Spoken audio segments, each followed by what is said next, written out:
Right, welcome year 3. This is literacy lesson 4 of week 3. We're nearly finished already. So in this lesson, we are going to look at writing up your own version of the Great K-pop tree.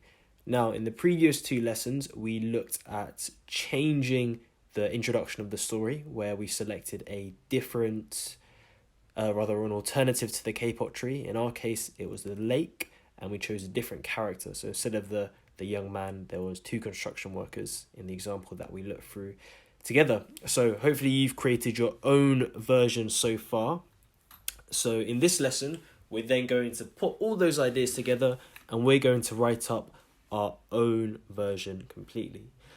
So on the screen now, you can see I've got a piece of text from the story. So I'll let you read that. I won't read it for you. But I thought it would be a good point to start with this, just so you can see what a finished piece of writing will look like. So when you're finished, or rather, hopefully by the time you finish writing up your story, we'll start to see that it might look something like this in terms of the way it's set out. So I thought it'd be a good point to start with that, just to see a good piece of writing. So to help you with your writing today, you're going to use something called the sandwich method. Now I've put it on the screen here, and basically there's 6 steps that you're going to use. So you'll start your sentence with an inverted comma, then you'll have a capital letter, you'll write what the person is saying, then you'll finish with some punctuation. After you've done that, you'll finish with your speech marks again, and then you'll explain who is speaking and how. So there's 6 steps there, and it's meant to be like a sandwich. So you've got your breads, you've got the filling, and yeah, I won't go through the rest of that. Now, the reason why you're using that is because it's going to help you structure the way that you're writing your own story. So on the screen now, you should see what it will look like. So let's go to the cinema, he said. That is a basic example of what that sandwich method will look like in some writing. Now, underneath it, you will see that I've adapted that to fit our story. So I have used one of the animals from my story. So from the plan we did in the previous letter, or rather the plan that we did in the previous lesson where you wrote down the motivations for each of the characters. So I've used that, and I've written just a short speech or a bit of text that the elephant has said. So, don't destroy the lake. It's where I get my daily dose of water from. How will I survive without it? The elephant trumpeted. So that is my sentence using that sandwich method. So again, I've got my inverted commas, I've got capital letter, I've got my punctuation, close my inverted commas, I've said how that person said it, and then I've ended with a full stop. So I've used that sandwich method to write that sentence. Now, I want you to have a go, so you can pause the video at this point, have a go at writing out just one sentence, explaining, using your plan for the previous lesson, and using that sandwich method. So pause the video now, write up a sentence that one of your characters is saying using, remember, said is dead, using alternative word to said. So you can pause the video at this point. So I hope you had a go at that, because on the screen, I've now got your next task. So I have then added that, or rather I've added a sentence to the start of that speech, which I just wrote previously. So the elephant walked towards the man. He put his head down close to him so he could speak. Don't destroy the lake. It's where I get my daily dose of water from. How will I survive without it? The elephant trumpeted. So I've added a bit more information to what I have just said, or rather what the elephant has said. Okay, so I'm starting now, as you can see, to build a story. So yeah, if you think that's pretty good, that sentence, maybe rate out of 10. Okay, if you think it's good, if you think I could do better, okay, have a think. Now, of course, that is not my final sentence. I've typed that up and left it on the screen as a test. So when you're writing up your story, remember, we don't want to just give the basic information. We want to try and create an image in our reader's head. So on the screen now, I have written up my expanded sentence. So I've added a lot more detail to the previous two sentences that we've seen.